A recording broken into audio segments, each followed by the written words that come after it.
સૌથી વધારે ગરમી પડી છે।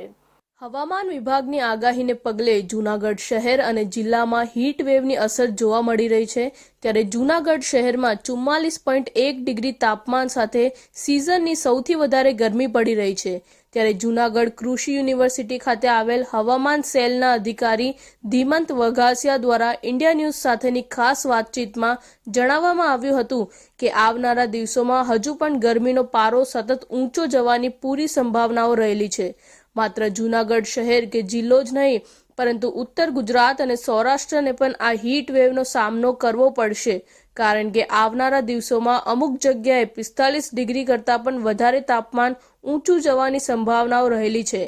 હીટ વેવના પગલે લોકોએ કઈ રીતની તકેદારી રાખવી જોઈએ તે વિશે વાત કરતા ધીમંત વઘાસિયાએ જણાવ્યું હતું કે લોકોએ બિનજરૂરી બહાર નીકળવાનું ટાળવું તેમજ અન્ય કોલ્ડ ડ્રિંક્સ પીવા કરતાં ORS, છાશ, સાદું પાણી વગેરે પીવા પણ તેમને ભાર મૂક્યો છે।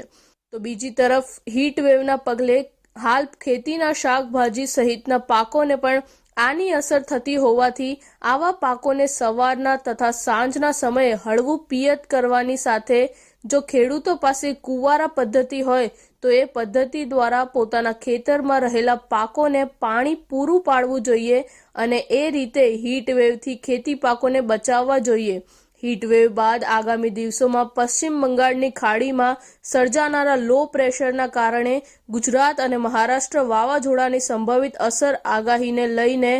તેની ગુજરાત ઉપર કેવી અસર થશે તે વિશે ધીમંત વઘાસિયાએ વિસ્તૃત માહિતી આપી હતી। અત્રે ઉલ્લેખનીય છે કે ગુજરાતમાં જે હીટ વેવ ચાલી રહી છે તેની સીધી અસર જૂનાગઢ શહેરમાં ખાસ જોવા મળી રહી છે। હાલ આપણે જોઈએ છે કે છેલ્લા